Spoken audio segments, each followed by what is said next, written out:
오늘 좀 분위기를 바꿔서 그 김종인 비대위원장, 전 비대위원장 얘기를 좀 할게요. 예. 네, 오늘 방송 보신 분들도 계실 것 같은데 오전에 한 그 라디오에 나오셔서 이제 한동훈 대표에 대한 얘기를 하셨던데 혹시 여러분들 못 보신 분들 계시면 저희가 그 부분만 영상으로 좀 준비를 그래요? 됐어요? 네, 했나요?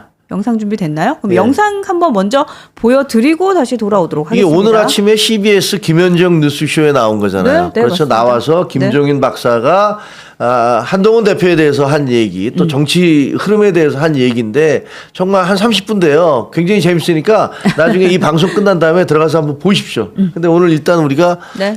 중요한 내용만 좀 보여드리는 네, 겁니까? 주요 내용만 살짝 저희가 뽑았으니까 그 내용만 한번 보여드리도록 하겠습니다. 이야기를 계속하고 계십니다. 그럼 대선 주자로 나서서 경선에서 한동훈 전 대표가 최종 후보가 될 수도 있다고 보시는 거예요? 내가 보기에는 지금 한동훈 대표는 지난번 대표 출마했을 때처럼 좀 꾸물꾸물 대다가 어느 순간에 기회가 되면은 또 등판하지 않을까 이렇게 생각을 해요. 등판을 하고 나서 될 수도 있다고 보세요? 지금 이 등판을 지지율로? 하고 나면 아마 지지도가 상당히 결집이 될 거라고 봐요. 지난번에 63%의 그 지지도가 나는 완전히 사라졌다고 보질 않아요. 지금 쑥 빠진 거 아닙니까? 한번 내가 보기에는 뭐 그거 금방 회복할 수 있을 거예요. 그럼 최종 후보도 될 가능성이 네. 있다고 보시는 거예요?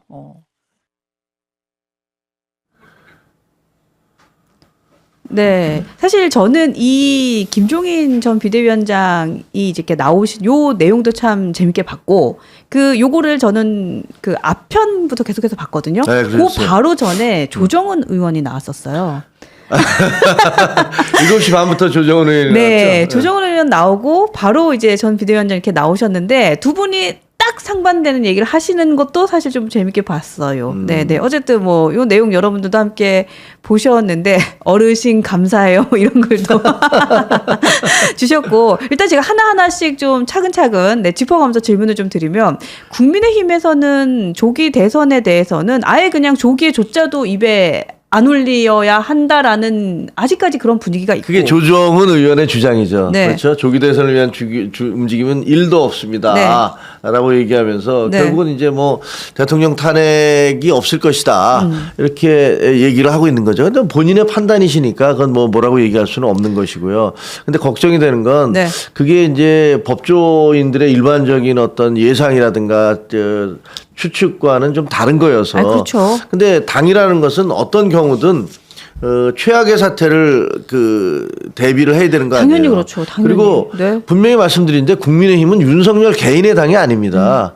민주당은 이재명 개인의 당일지도 모르겠어요. 뭐 어버이 정당이라고 그러고 민주당의 이재명이 아니라 이재명의 민주당이라고 얘기하니까 그럴지 모르겠습니다. 그러나 국민의힘은 윤석열 대통령 개인의 정당이 결코 아닙니다. 그리고 기억나시는지 모르겠지만 윤석열 대통령은 국민의힘에 들어올 생각도 하지 않았었어요. 그렇죠. 후보일 때 조금 아까 나왔던 김종인 박사도 나오지만 김종인 박사도 뭐라고 그랬냐면 야, 너 당에 들어가지 말고 네가 따로 당 차려. 이렇게 권유를 했었던 거 아니에요. 그래서 이분이 들어갈까 말까라고 고민을 했던 분이고 김건희 여사 말에 따르면 본인들은 보수가 아닙니다. 본인들은 그리고 본인과 김건희 여사와 그 윤석열 대통령은 노무현 대통령 존경한다고 그러잖아요. 그리고 극우들 미쳤어 발언 있잖아요. 예, 극우들 그리고 미쳤어. 예. 그 김건희 여사가 그 좌파 매체라고 얘기하는 어떤 매체 그렇게 네. 일컬어지는 어떤 매체에서 한 얘기가 극우들은 다 미쳤어 이렇게 얘기하시는 그런 얘기도 있어요. 지금 길거리 나가 계시는 분들 그 얘기 한번 틀어드리면 뭐라고 할지 모르겠어요. 다 미쳤다고 그러는데. 근데 어쨌든 네. 제가 드리는 말씀은 이 우리 당은 윤석열 대통령 개인의 정당이 아니기 때문에 그럼요. 그리고 대통령이든 어떤 당원이든 당대표든 간에 잘못이 있으면 그 책임을 져야 되는 거예요. 아니, 대통령이 5년 선출직이지 뭐 왕도 아니고. 그렇죠. 도대체 왜 저렇게까지 하나 몰라요. 누가 얘기한 대로 네. 5년 그 김영주 의원이 그 얘기 하셨잖아요. 우리 윤희석 전 대변인도 그렇게 윤희석 하셨고. 대변인도 그렇게 네. 얘기를 했죠. 네. 대통령은 5년 임기의 공무원입니다. 그렇죠. 5년 임기가 5년인 공무원이에요. 그런데 그것을 무슨 뭐 자기가 왕이나 되는 듯이 그렇게 마음대로 할 수 있는 것도 아니고 그리고 우리 당이 대통령을 왕 받들듯이 해서도 안 되는 거예요. 그러니까 그동안에 당과 그 대통령의 관계가 대통령실에서 말 한마디만 하면 절절절절 매면서 아무런 거기에 대한 이의도 제기하지 못하고 날라간 당대표가 도대체 몇 명입니까? 네? 말도 안 되는 일들이 계속 벌어졌던 거 아닙니까? 그래서 그거는 지금 진짜로 그거 안 되는 거죠. 그래서 지금 대통령이 현실적으로 탄핵 심판을 받을지 안 받을지는 탄핵 인용이 될지 안 될지는 모르겠어요. 지금 현재 재판을 하고 심판을 하고 있으니까. 하지만 오늘도 지금 전달해 드렸지만 대통령이 하신 말씀은 여러 가지로 그 증인들의 증언과 틀리고 그리고 네. 실제로 진행됐던 상황과 맞지가 않아요. 그러니까 상당히 좀 뭐랄까 어려운 상황에 있는 건 사실이에요. 인용될 가능성도 매우 높습니다. 그리고 그 형사 재판도 진행되고 있는데 그것도 그렇게 만만치 않은 게 사실이에요. 그렇다면 당으로서는 무언가 대비를 해야 돼요. 준비를 해야 돼요. 그래서 만약에 조기 대선이 치러지면 우리는 어떻게 될 것인가. 그렇죠. 조기 대선하에서 우리가 이재명 대표에게 그리고 민주당에게 정권을 넘겨주지 않으려면 우리는 어떤 후보를 내세울까도 고민을 해야 되고 이런 걸 생각하는 게 너무나 당연한 거 아니에요? 근데 그렇죠. 뭐 조정은 의원은 뭐 다 아시다시피 이철규 의원과 매우 가까운 사이로 알려져 있고 그리고 뭐 대통령 쪽과도 굉장히 가까운 사이로 알려져 있기 때문에 이분의 입장에서는 뭐 그렇게 얘기할 수 있다고 생각을 해요. 네, 네. 하지만 그것이 당을 생각해서라는 그 생각은 들지 않습니다. 네. 물론 또 뭐 조정은 의원이 우리 당에 온 건 뭐 얼마 되지도 않으시긴 하지만 그렇죠. 그래서 그 조정은 의원 얘기에 뭐 우리는 일도 생각하지 않는다는 본인은 일도 생각하지 않으셔도 됩니다. 그렇지만 다른 사람들은 그렇게 하면 안 되고 또 실제로 그 홍준표 대구시장이라든가 네. 오세훈 시장 뭐 이런 분들 활발하게 움직이고 있잖아요. 그렇죠. 그분들도 은연중에지만 어쨌든 본인들이 그렇게 출마를 할 거라는 뉘앙스는 많이 뭐 보내고 있는 게 오세훈 시장. 그렇습니다. 그리고 홍준표 시장은 그냥 뭐 대놓고 내가 제가 요즘 계속 이거 하고 다니잖아요. 내가 대통령 그 대구시장 자격으로 미국 대통령 취임식에 초청을 받았겠느냐? 네. 그리고 호텔에서 TV로 보셨다. 네. 어쨌든 그렇습니다. 한국에서도 얼마든지 볼 수 있는 취임식을 미국 호텔에서 생중계로 보셨다. 내가 대구시장 자격으로 초청을 받았겠느냐 하셨고 어쨌든 그래서 지금 조기 대선은 현실화가 됐고 또 그것을 그냥 이렇게 눈 가리고 아웅한다고 해서 될 거 아니고 시간은 계속 가고 있고 그렇죠? 네, 그렇습니다. 그래서 조정은 의원 얘기는 뭐 본인의 희망사항이니까 그렇게 얘기를 그냥 새겨 네. 들으면 될 것 같고요. 네, 오늘 그 김종인 전 네, 그렇죠. 그 비상대책위원장, 비대위원장이 했던 발언들 제가 몇 가지 좀 소개를 해드리면 일단 계엄이 발생했던 그날 위헌이다, 위법했다, 여기에 대해서 이제 얘기했던 거 다들 무서워가지고 딴 데 가서 그냥 어물쩡물 뭐 기다리고 있는 상황에서 이게 지금 회의실에 들어가서 기다렸던 의원들 얘기하는 것 같고요.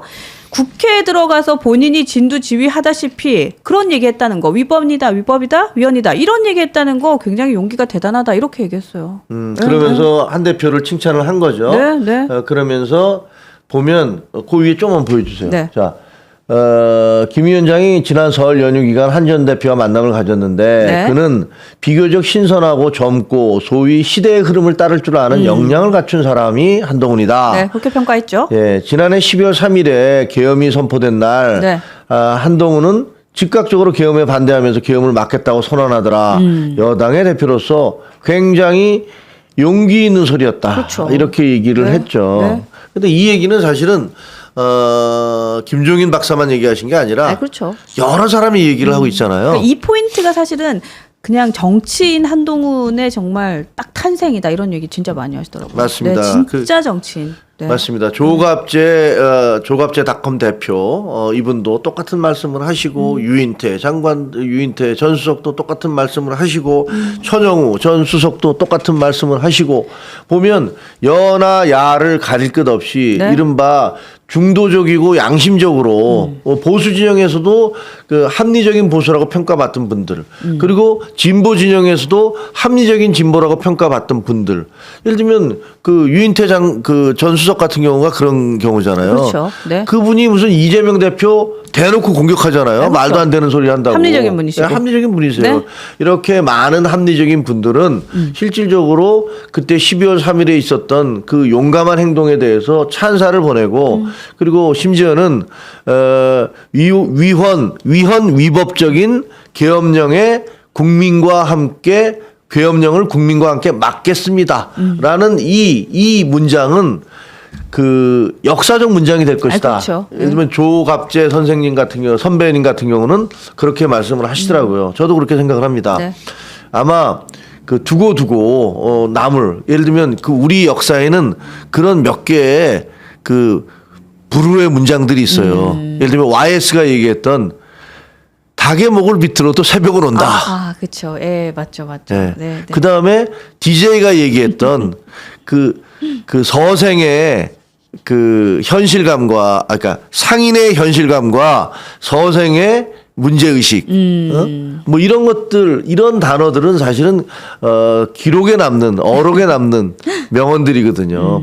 물론 박정희 대통령은 너무 많이 얘기를 하셔서 그 뭐 조국 근대화를 위해서 뭐 여러 말씀을 하셨잖아요. 심지어는 뭐 작곡도 하고 새마을 노래 작곡도 하고 그랬었는데 그런 그 어록들이 있는데 이런 어록들에 기록될 최근에 이제 그 기록될 만한 명언이었다라고 얘기를 할 정도니까. 네. 그리고 여러분들이 사실은 그 지지율에 대한 걱정을 되게 많이 하세요. 왜냐하면 한동훈 대표 지지율은 한 자릿수를 계속 맴돌고 있고 또 갑자기 막 김문수 장관 나오고 막 이러니까. 근데 거기에 대해서도 일단 한동훈 대표가 대선 출마 이제 만약에 뭐 관련해서 등판을 하고 나면 지지도는 그냥 상당히 결집될 것 같다라는 얘기도 그냥 딱 하시더라고요. 그렇죠. 그게 맞죠. 예. 맞습니다. 뭐 예. 지금 중도는 보면 다 이제 모일 거예요. 네. 지지도 다 알다시피 지지도라는 것들이 정말 그 최근에 벌어지고 있는 뭐 정상적인 상태에서 여론조사가 이루어지고 거기에 대한 답이 나온다면 그거는 뭐 우리가 당연히 과학적인 걸로 받아들여야 되지만 네. 요즘처럼 어떤 특정의 의도를 가진 사람들이 집중적으로 하는 그런 여론조사라는 것들은 사실 그게 얼마나 신뢰도가 있을까라는 의심이 가는 것도 사실이에요. 왜냐하면 ARS 조사라는 것들은 명태균을 통해서 야 그걸 가지고서 얼마든지 그 모집단 그러니까 샘플링을 조작을 함으로써 결과 또한 변화시킬 수 있구나. 이런 것들을 알게 됐으니까. 하지만 그렇다고 해서 지금 현재 굉장히 강한 우경화 바람이 불고 있는 걸 부인할 수는 없는 사실입니다. 그렇죠. 예. 그것은 민주당이 워낙 엉망진창이니까 거기에 대한 반발 때문에 그런 게 일어나고 있다라는 것도 분명한 거고요. 네. 여러분들도 계속해서 우리 그 김종인 전 비대위원장 킹메이커 눈치 빠르다 뭐 이런 얘기도 해주셨고 저는 사실 그런 생각도 들었어요. 이분이 또 이준석 의원에 대해서 또 정말 많이 칭찬하시는 분이고 또 같이 개혁신당에 또 일조를 하셨던 분인데도 한동훈 대표에 대한 이렇게 공개 석상에서의 지지 발언이 참 의미 있다라는 생각을 했습니다. 맞습니다. 네, 좋습니다.